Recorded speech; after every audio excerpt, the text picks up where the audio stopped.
Yan. Good morning mga kabisalog.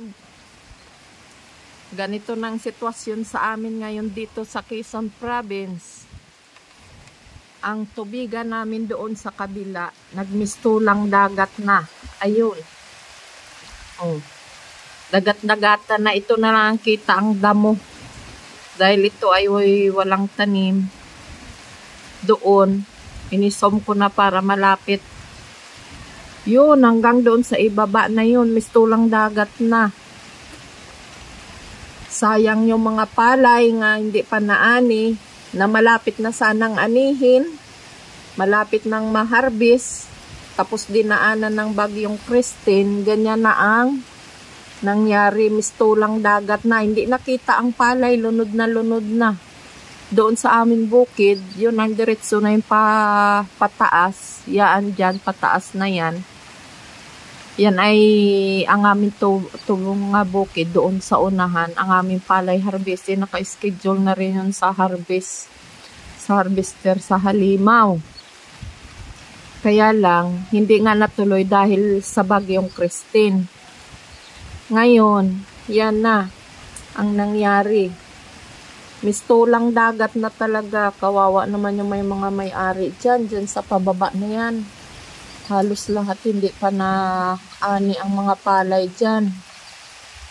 Yan ay anihin na rin sana. Kaya nga lang ay alanganin pa. Kaya hindi na ani. At naghihintay pa ng mga ilang araw bago maani. Ganyan naman ang nangyari. Dinat na ng bagyo. Yan, nalunod na.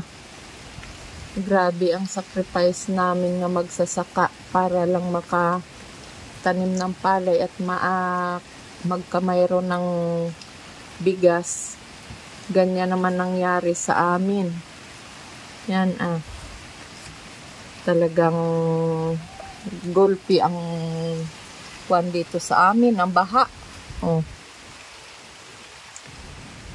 Mabuti yung naandito oh. Yan. Na-harvest na nila ang palay nila dyan. Pero mayroon pa rin dyan nga hindi na-harvest. Pero hindi yan binabaha dyan. Dyan sa kataasan na yan. Sobrang nakakalungkot.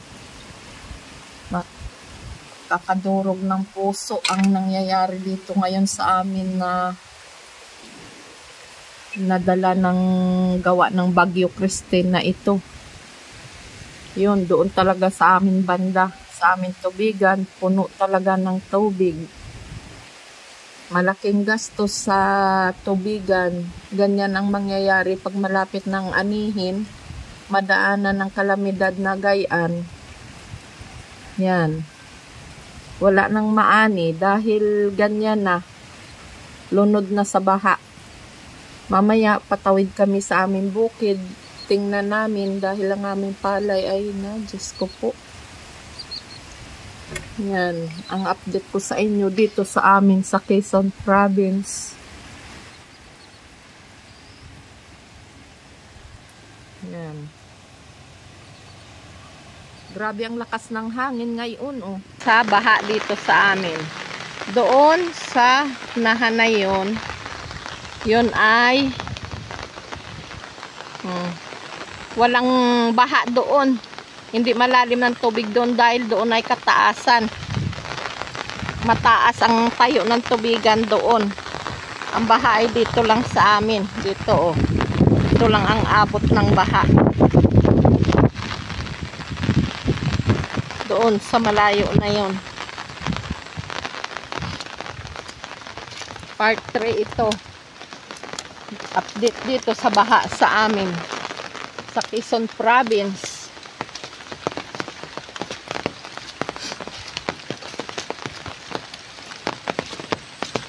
Balik na ako sa aming kubo at kami ay kuha na rin. Tatawid na rin kami doon sa aming bahay.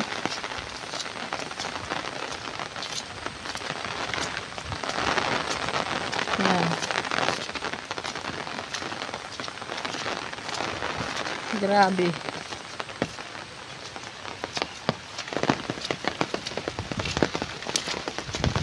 Kahagabi ay ako'y nahagas ng gusto dahil ang iniisip ko nga ang palay namin pag magkatulad niyan, naku, hindi na yan kaya pwedeng harbisin ng halimaw.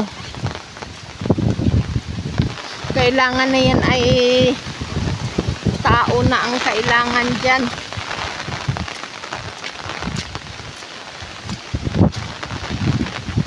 Hindi na yan kaya ng halimaw. Pagayan nakaklat ang palay. Yan ang iniisip ko noon sa aming palay. Siyempre pagayan na kukuha ka ng tao nga upahan mo 600 ang araw. Yan. Mahal.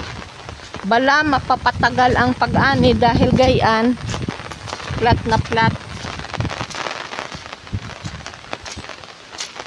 Ito ay sa aking hipag.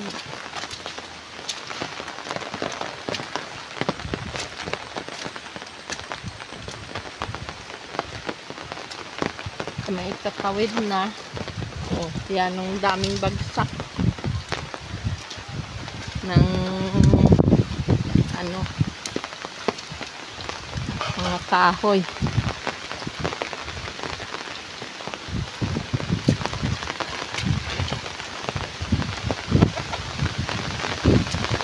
Dito na.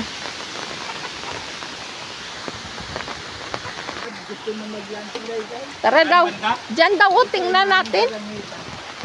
Tingnan daw natin. Tingnan namin dito. May bitak daw dito. Bumitak daw ang lupa nga gusto mag-landslide. Ay, paano naman ito mag-landslide at hindi naman mataas ang lupa? Flat naman, hindi naman sabing bundok na bundok. Saan ba yun? Ako'y natatakot magpunta sa ganun pa.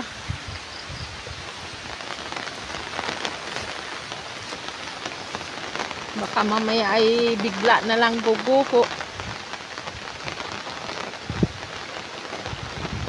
Saan ba yun?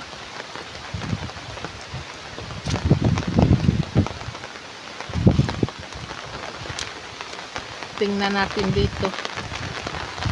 Itong paligid din eh. Ay, oo nga.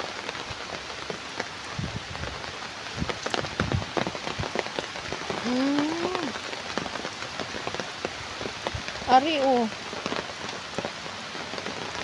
Yan. Dinadaanan ng tubig. Saan kaya ito galing?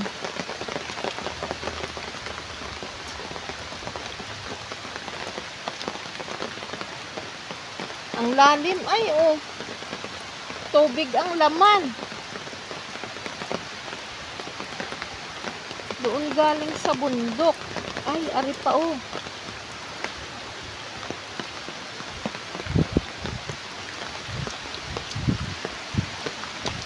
Hala.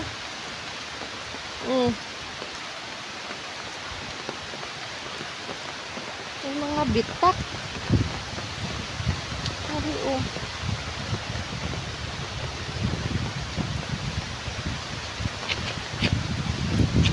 Ay. Parang magkamayroon ng landslide.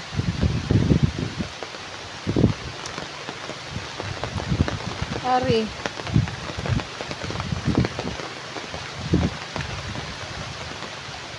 Yan, ang ugat na banat.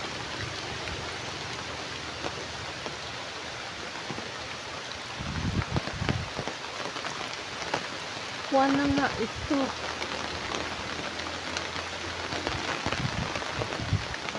Ay, nakakatakot dito. Ayun oh. Kuha na doon oh. Malaking bitak na doon. Oh, tapos yung mga ugat ng kahoy. Ha? Ayun oh. Oh, may mga bukol na din eh oh. May mga part na nga malalambot. Hala. naman ito mag-landslide. Ala, bakit ganito? Matigas naman ang lupa. Oh, kung bundok ito, lagos-los na ang... Ayan, oh, malaki ang bitak, oh. Ay, mababa na dito. Teko. Daming langgam. Hala. Oh, ang laki ng bitak, oh. Ayan. Oh, nagnganga na ang pagbitak dito. Ano kaya? Madadala kaya ito ng tubig? Ang malambot. Hala, Diyos ko. Ang lalim. Oh, ay nakakatakot. Ayaw ko na dyan dumaan. Saan? Tara, dito na tayo banda magdaan, oh. Kakatakot. Yan. Oo. Baka mamaya ay... Hindi na tayo sa mga keto. Kaya, Grabe. mababa naman ito ay. Kung dyan ang kwan, baka yan ay connect dyan sa likod nila na yan. Ano? Tara na. Tara na. Doon na tayo. Saan? Yan. Oo nga. Dito. Hindi man yan madala. Bombaling hoy, oh.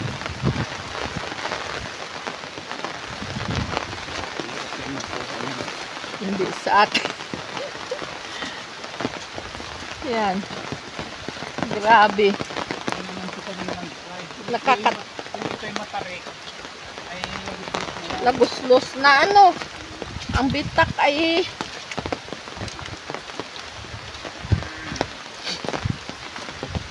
Dito na...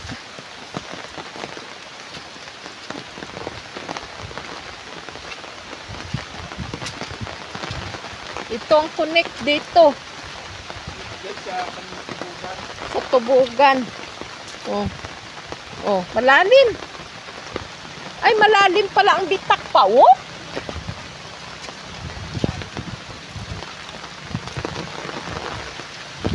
Daanan ng tubig. Yang kalabaw ng bayaw ko nga bupalo.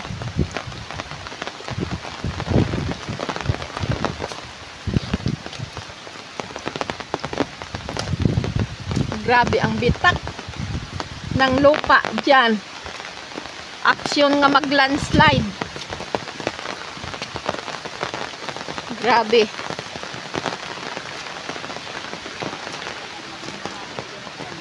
Ha? Kaya nga. Ganito ang... Ako'y natatakot sa gayong may mga bitak-bitak. Baka mamaya ay mapashoot ka sa malalim nga bitak at malaki ang ilang bitak sa ilalim. At bigla ka na lang baga mag-shoot. Ay, babaon ka ng buhay sa... nakarating ka doon sa may bahay. O doon pa sa unahan. Grabe pa lang kwan doon ni Aldo. Ano? Grabe. Uwi na kami sa aming bahay. Nakapakain na uli ng mga hayop. Bahala na ulit mamayang hapon. Pag ganito pa rin, tatamarin na naman yan si Master magtawid pag ganito ang panahon pa din. Ngayon, titila ang ulan. Yan, kunin mo yan.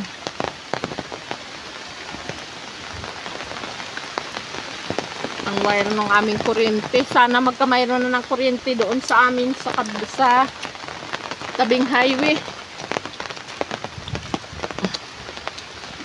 Grabe ang na-experience namin sa bagyo na ito. Kay Christina na ito.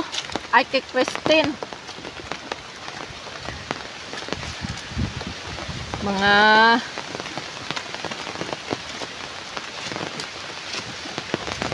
yan ang sukal. Yan, oh. Asukal.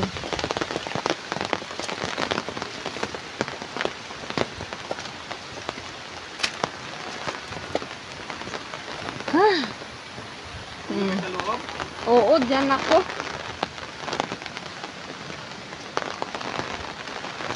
Ang payong mo itindig mo lang dito sa gilid.